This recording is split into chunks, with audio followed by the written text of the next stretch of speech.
where it goes down, where you hear about the sports all around town. In the country, full of controversy to the highlights. You just not safe in the limelight. All right, ladies and gentlemen, welcome to another edition of the Stoop, where we talk hoops, and more hoops. I'm your guy, TJ. That's my guy, Kev. Say what's up, Kev. What's happening, y'all?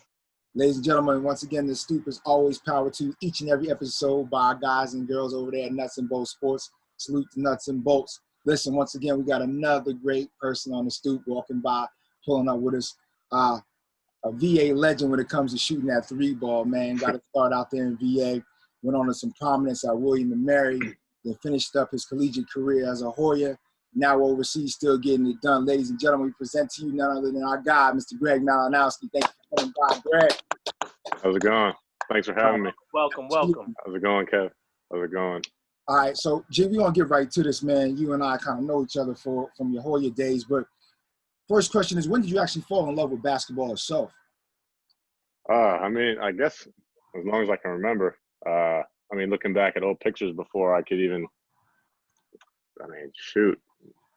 Maybe 4 or 5, I had like the little Tykes hoop or all that. And, I think we used one actually for Georgetown up in the baby pick days. I was shooting the jump shot.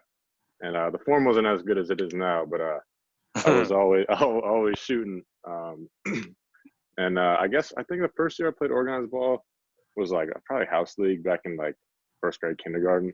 Okay. But then I played at AAU when I was second or third grade. I was 8U, and I was a little bit young, but I was playing 8U, 8 and under, with my cousin, and we fell in love with it pretty much together, I'd say. Played on a team. We were not a very good team though. We got beat almost every weekend, but we loved it, and we come back playing the driveway for hours afterwards. Our parents would say. So that just showed our love for the game at an early age. So 8 and under. Yeah.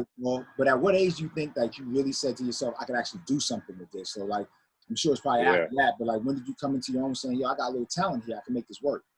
I think maybe like middle school, maybe 6th, 7th, 8th grade. I was one of the better ones on the team. I was still playing AAU every year. So I was traveling, playing against good competition. Obviously in the DMV, that's some of the best basketball you'll get.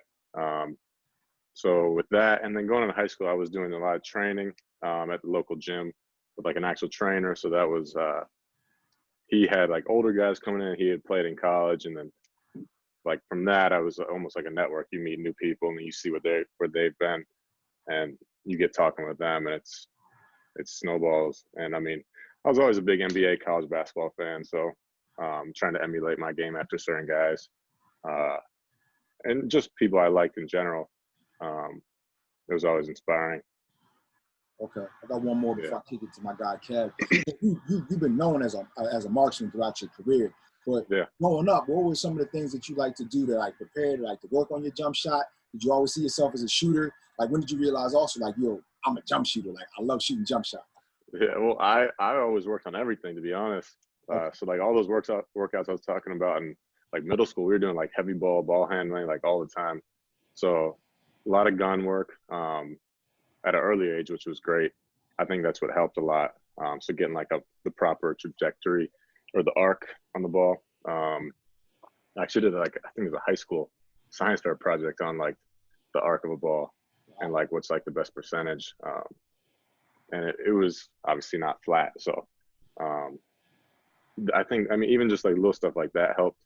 But my dad, he had always taught me the proper way to shoot. He was lefty though, so a little bit different, but he definitely taught me early on the proper mechanics and like all that sort of thing. Just real quick, were you always at the guard position, or is that something that you grew into later, or were you taller back then? I was actually, I was always a guard. So like you said, I grew, I guess I want to say I was even short like freshman year of high school. So I grew in high school pretty significantly. I'd say, I want to say maybe I was 5'3", 5'4", 5'5" maybe coming into high school. So I was short, but then obviously leaving, I was about 6'5", 6'6", coming into William and Mary. But I always played the guard position. Okay, so speaking of William and Mary, you spent 3 years there. before transferring to Georgetown, and you had to sit out a year, of course. How difficult was that redshirt season, and do you feel it was advantageous to you once you were finally able to play? I think it definitely was. It was definitely advantageous, and it was tough. Obviously, you always hear about that, like doing the three sit one play one versus a grad, like hadn't graduated and then playing. You always hear about how tough it is, just because the practices are your games, pretty much. Getting the other guys better, getting them prepared, getting them ready for whoever it may be. And then we're playing Villanova, Seton Hall, Syracuse, like those tough teams. Like I can't really be slacking off and stuff. I mean, Ewing would yell at me just as much as he would yell at all other guys. Maybe not in certain situations, but after practice or whatnot, he'd definitely get on me. But it was good because, I mean, that only helped me get better. But with him coming in as a new coach and having like a new offense for all the guys who had already been there, it definitely, like we were all new pretty much. Like, because his system was completely different than that Princeton, which I was even used to coming from William & Mary, and all the Georgetown guys were. So it was all a 180, completely new. But I think definitely going into that second year helped. Okay, cool. So January 2nd, 2019, in a win against Butler, you had what most would consider your best collegiate game. Yeah. I believe you had 26 points on 10 of 12 field goals, 6 of 7 from 3, 7 rebounds, 4 assists in 33 minutes. However, as great as you played, it's hard to believe that that wasn't your most efficient game. In the game against Syracuse, oh yeah, there you go. It was about a month earlier, 3 for 3, all from 3-point, 4 rebounds all in the second half, I think, in less than 14 minutes. Yeah. But what really stands out about both of those is you did them on the road. How did you stay so focused to put up stats like that away from home? Because generally people play like that when they're in front of their home crowd. So how'd you do it? I mean, I never really thought. I guess I have, but back when I was at William & Mary, I always loved playing on the road, way more than playing at home. I don't know why, because we had great fans, but for some reason, I mean, I always like to travel and play in new environments. I guess maybe that's because we practice in that gym every day. Not that it was bad or anything, but I think just playing in new environments was cool. And I like getting into it with the fans, or like having them be quiet, or like quieting the crowd. I always loved that. I don't know. I like playing in new places and big arenas. And that was definitely one of my favorite parts about playing in college. Hey, Joe, yeah, those were two of my better games. Real quick, I can remember after you torched Butler like that, and my phone went crazy, like, because I had family members that became Hoya fans. They, yo, what happened with Greg? I thought something happened to you. And then I pulled it up on my phone because it was a away game. So I was like, yo, he lost his, like, you was the top, bro. Like, you. Yeah. That was big for you. That game, and it was the first game of conference play. Yeah. Like, I guess you said January 2nd. So that was the first game. Mac had got hurt, and I was starting. Well, I'd started the game before, actually, against Howard. And that was the first game we finally, like, beat a team by, like, 38 or something. Smacked him. That was at the field. I remember that game. Yeah. And So, I thought I was on triple-double watch. I think I had, like, 14, 7, and 5. No, it's like I wanted to get there. Scott Van Pelt was on your line that night. Like, Scott Van Pelt, like ESPN, he was featured that night after the Butler game. Crazy. Dang, I didn't know that. That. Go ahead, Kev. Yeah. So I want to move forward a little bit. We're talking about senior year and what was a nail-biter against Appalachian State. Coach Ewing chose to sit you in the first half, but once he inserted you in the second half, it paid immediate dividends. You played exceptionally well and helped GT open the game up before securing the win. How did you manage to stay ready despite not playing in the first half? Jeez. Excuse me. So I think this happened a couple times where I literally either didn't play in the first half or maybe might have played 2 minutes. And he would come up to me at halftime and be like, get ready. And I mean, I was obviously a little down because I'd never not played in the first half and then expected to play in the second half. It's tough to just warm up. It was different. It was almost like that NBA style, just always stay ready. But I mean, that was something I never been accustomed to. But because I mean, I think like Javon, he played like 16, 18 minutes the first half, splitting time with other guys, and then second half he didn't play, and I did. And I mean, I played well, and I actually had an old teammate from William Mary on App State, so that was cool to play against him as well. Nice. But yeah, no, it was different. I'd never experienced something like that. But I mean, life lesson, basketball lesson. Always stay ready, I guess. Yeah. Control what you can control. So. There you go. Okay. You come from a basketball background in your family. Let's talk about that influence. Your father is well known for being a big part of the influence in your life in terms of basketball. So talk about where that stemmed from, bro. Well, so he coached me up until I think it was 8th grade, like the year before I went to high school. Like back from, I guess, house league in like kindergarten, like AAU with my cousin.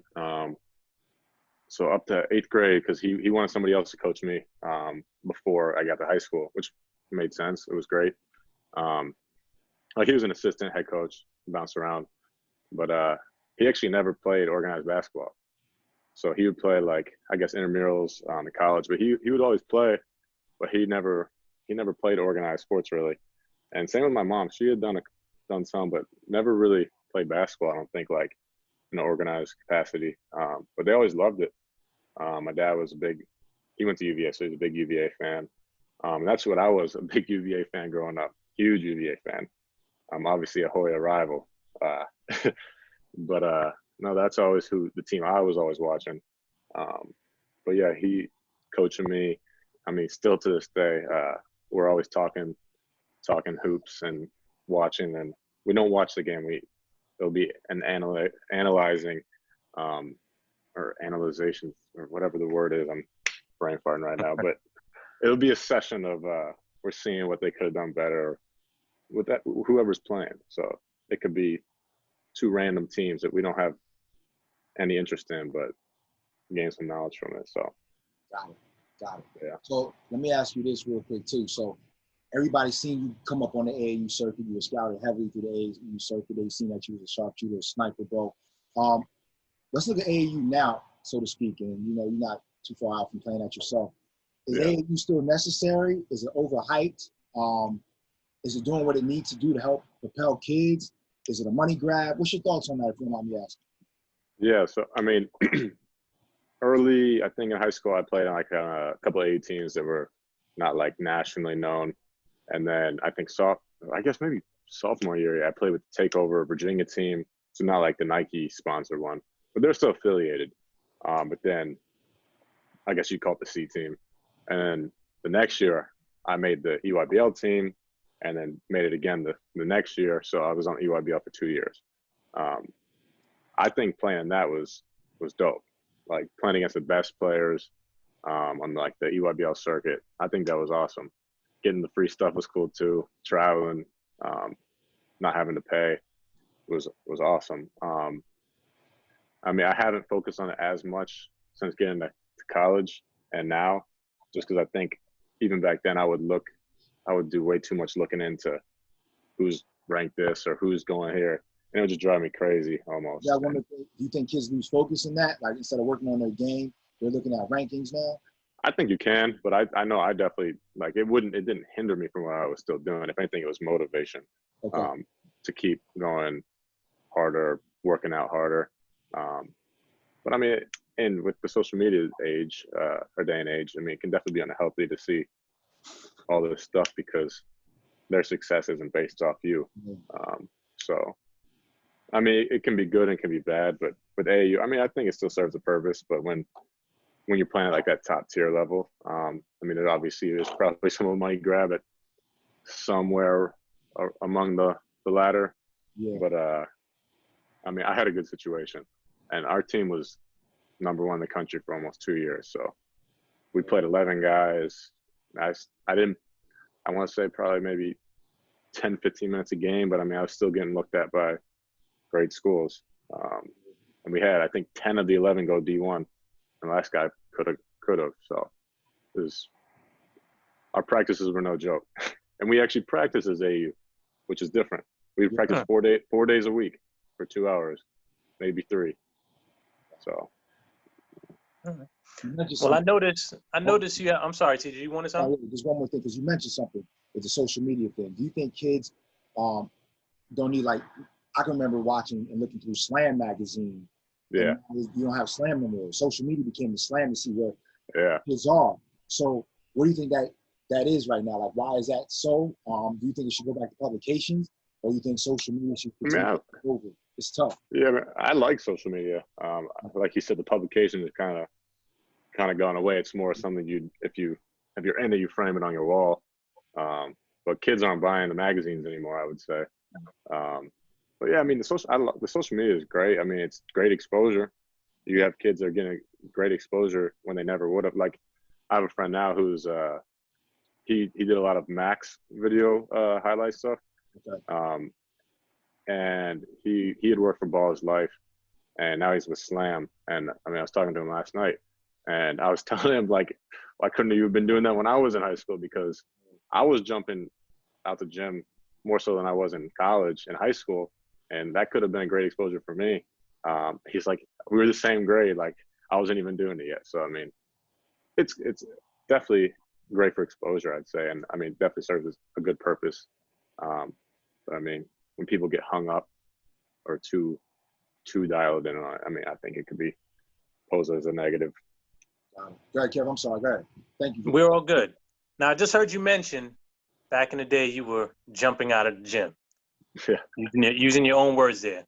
Yeah. Obviously, you're known for your shooter's touch, particularly behind the arc. Yeah. But let's go back to Holy Cross basketball camp. Rumor has it you won a dunk contest. Yeah, I did. Fill us in on that one now. Yeah. Oh, yeah. My really good friend and old William Mary teammate, Terry Tarpey, his dad was a coach and worked at Holy Cross in Queens. And I would go up there with Terry and work the camp for the week. And we had a dunk contest. I think it was like Friday morning, like 8 a.m., 9 a.m. So we're in there, just woke up, 45-minute drive, cold, trying to put on a dunk contest show. And I don't remember exactly what I did, but I beat Terry. And Terry, he's a high flyer. Long wingspan, can jump really high. Really athletic, 2-time defensive player of the year in the CAA. So he's tough to beat, but I got him. And yeah. All right. Well, I noticed you have on your Team USA shirt there. Yeah. And I wanted to ask you, do you recall where you were, what you were doing when you find out you had been named to the preliminary roster for the Pan American Games in 2019, I believe? Yeah, 2019. Yeah, I was in I remember we were at Chicago. We had just played or were about to play DePaul. And Coach John Wallace, he had mentioned it to me. And he didn't really know too much of it. I mean, I was obviously very excited. Because, I mean, growing up, I would stay up at like 3 a.m. to watch like those, was it the Barcelona or whatever Olympics it was overseas. So I was always a huge USA basketball fan. I actually have like a customized jersey from when I was a kid with my name on the back in my closet. And now I have my own legit one in my closet, which is pretty wild. I mean, I didn't travel with the team. I was an alternate, and it came down between me and AJ Reeves from Providence. I mean, Coach Cooley could not take his own guy. So, I mean, it made sense. No hard feelings. But yeah, no, it was a great experience. I mean, it's cool when you get to play against and work out and be on the same team and going for the same goals, guys that you compete against in the Big East, and all the best players at that too. Getting to know them, getting to be around them for the week. Okay. Are you aware that you're the first Hoya since Roy Hibbert in 2007 to be named? I think I did. Yeah, I think I did read something. For me, I was looking up articles because John Walsh didn't really know too much, and we had gone like maybe a month or two without really, or me personally knowing. So I would look up here or there if I remembered about it, and I think I did see something about that. But yeah, great honor though. All right, one last question I want to throw at you. We have Middleburg Academy, Episcopal High, William and Mary, and then Georgetown. All You of which forgot are one. I forgot one. Which one did I? Yeah, I went to Freedom High School, public school, before. Oh, okay. I went to 3. My apologies. I skipped out on that one. It's all good. It's all. But all are fairly local with regards to where you grew up, Chantilly, Right. Virginia. Right. Then you signed to go play professional on the other side of the globe in Germany. Yeah. How big of an adjustment was that, even up till now? I mean, I've never been to Europe, so that was obviously completely different. I mean, I've traveled all over U.S. and whatnot. I mean, I went to boarding school when I was a junior, so I lived away from home, but like you said, all locally. William Mary, 2.5 hours away. Georgetown, 30 to 45, depending on traffic. Germany, that's 8, 9, 10 hours. That's different. I mean, it was a good experience. It was tough. It was a smaller town, so it was just, I like being in the city. I'm a city guy, so being out in a smaller area was definitely with a lot less going on. I found other things to do that I think I maximized my time to help grow in other areas besides basketball. And I mean, getting to play in Germany, and I was in the second division, so it's still really good league. Like guys like Casey Hill, who's a McDonald's All-American at Florida. He was in the league. I think a guy from Auburn on their Final Four run he was in the league. We played against him. Other good guys, and I mean, Germany's a top country to go to. So I mean, it was definitely a great experience. Our team wasn't very good. We didn't have a great record, but I mean, everything serves its purpose. So, Right. So, yeah. All right, TJ, you got something? Of course. So, G, check this out, man. You had an opportunity to be a part of the Hoya mystique. Talk to us about an opportunity where you met a Hoya from the past that you maybe even dying to meet, and maybe he dropped some jewels on you. Or growing up, is there a Hoya that always just stuck out to you that you wanted to meet one day?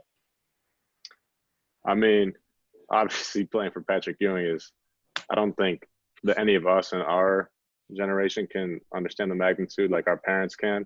Right. Just because that was like what we're growing up watching today versus what they did. And I mean, like Patrick Ewing's, the magnitude that he brings is insane. So, I mean, obviously him. I mean, like Dikembe is very cool. He would come back. But I mean, just I think big coach John Thompson Jr.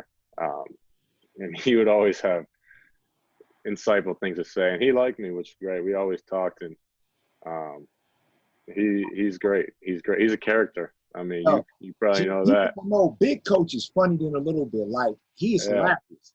He'll say what's on his mind, and he doesn't care who's there, who's around. He'll say it. But I mean, I like just getting to meet him and know him, and I'll even text him here or there, but send him a note. But I mean, it's crazy because of what they did back in the 80s and 90s, and their playing days and coaching days, and the impact they had on basketball culture and community in Georgetown. But to answer your question, I guess when I grew up watching, and maybe not as a Hoya, because like I said, I was a UVA fan. I didn't really watch Georgetown too much, but when he was in the NBA, Jeff Green, like when he was on the Celtics, I just remember I would always play with him and 2K NBA Live, whatever it was. And he was always like, I really liked playing like his game and his style. Like he was playing the wing, playing the post, the perimeter. He was a high flyer. And then getting to meet him was pretty cool. I never told him. I mean, I wasn't like, I think I'm pretty good about like not being like a fanboy or whatever. When I meet somebody that like is pretty dope to meet. But like just talking with him, and I mean, he's just a really good dude. And he played with like Little Pat and John Wallace, and they're all best friends. So he's always around, always dropping little pieces of advice and wisdom here and there. Yeah, his parents are at every game, bro. Really? Oh, yeah. Oh, still? Still. Oh yeah, bro. Oh wow. Yeah, Wow. his parents were lifers, so they still come around. Yeah. Me and his parents talk pretty much every game.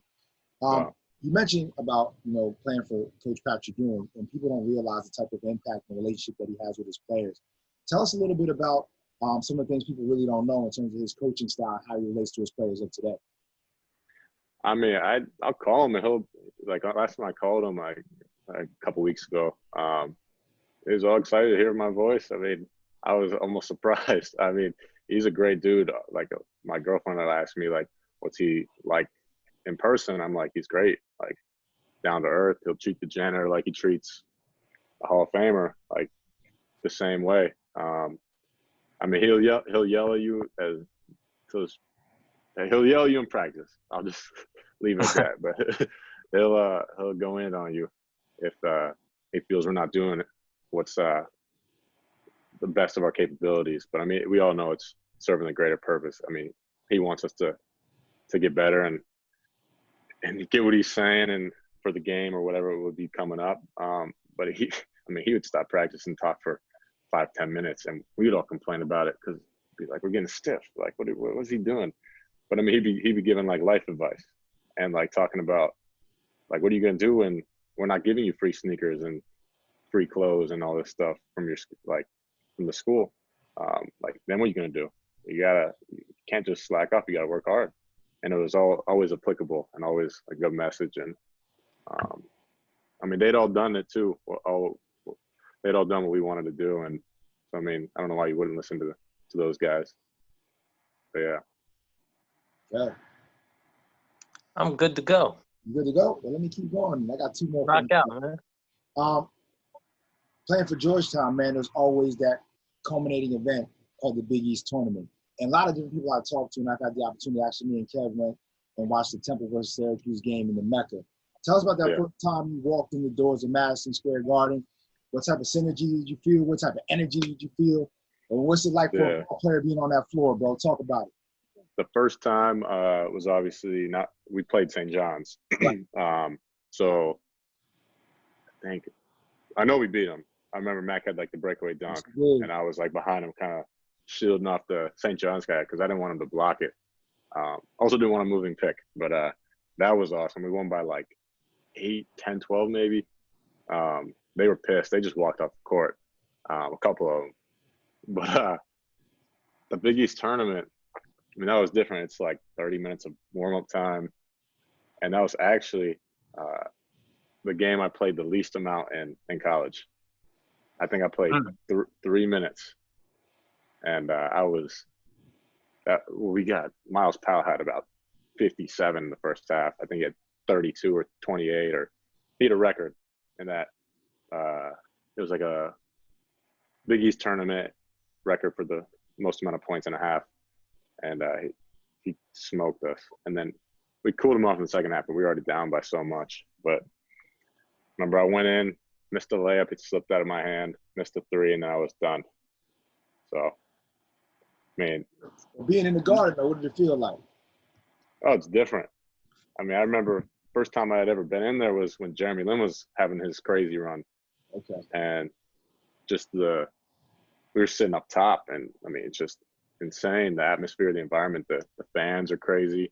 The ceiling, like the iconic ceiling and architecture. I mean, that's everybody's dream that plays basketball. And I was definitely looking forward to that when I was with Georgetown. And I've been there for the tournament the year before. I came up and I was sitting right behind the bench. But as a player, even though I didn't get to play as much in that Big East tournament game, it was still insane.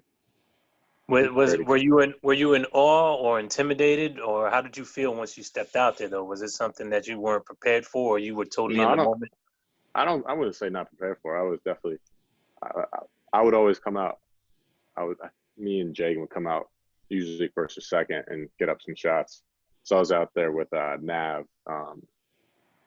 He's about my age, but he's on staff, and he'd always rebound for me. So I was out there early, shooting, and I mean, just looking around, it's pretty wild.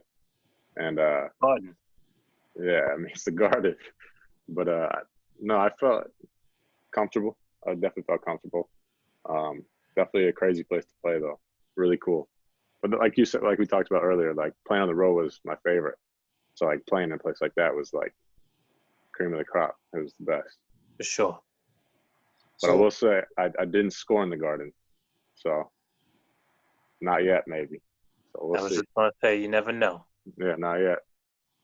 So we had the opportunity, guys, to talk to Mr. Greg Malinowski from Chantilly, Virginia, small area kid who's worked his way up even to the overseas professional ranks. Gee, I'm gonna conclude with this. 20 years from now, when you look back on your career, man, what do you think about it all when it's all said and done? What do you want to say about it? What's your ultimate goals with it? I mean, like I forget which one of you guys was rattling. I think it was Kev actually. Like I went to 3 high schools, 2 colleges. Something I learned early was like take the risk, go for it, and it always was working out. Obviously, it wasn't easy along the way, but I mean, I always went for it and worked hard. And I mean, I love Georgetown tremendously, and just getting those relationships and everything, and then playing overseas. And who knows what'll happen next year? Whether I go overseas, try the G League, or if there even is a season. Honestly, I mean, who knows with today's day and age? Right. It's just so up in the air. I mean, obviously we hope and pray for it, but I mean, if it was to end, I mean, I would definitely be happy and satisfied. Maybe not. Definitely, obviously, you want to do. I would definitely love to keep playing and win more and do more things and continue to do well. But I mean, I have no complaints. So. What's up? One other quick tidbit: Would you ever jump back into coaching? Jump into coaching? Thought about it? Not right away. Yeah. Not right away. I would definitely consider it coming back, maybe down the line. But I think there's definitely other things I'm gonna look to do before I do coaching. So, I mean, you never know. Who knows? Okay. If you decide to coach, what part of Coach Ewan's tactics are you going to steal? Crab cakes at breakfast. And I don't know. I think I would take something from everybody I've learned from all the coaches. So, Okay. yeah, I mean, tough to say. It was definitely my own spin of things. Sorry. Well, G, we want to thank you for coming by, taking a seat on the stoop with us, man, and talking about your career. And we wish you all the best, Absolutely. man. Keep rocking. Thank you for having me. And man, listen, hopefully you come on back by sometime in the future, man. So, Absolutely. my guy Kev. Thank y'all for coming out. We love y'all. Greg, thanks for doing your thing today with us, man. Yep. Thank you for having me. I really appreciate it. Thank you so much, G. Ladies and gentlemen, it's been another episode of The Stoop. Check you guys later. Take care. Some say that it gets no real on the field or the court. We capture the thrillers.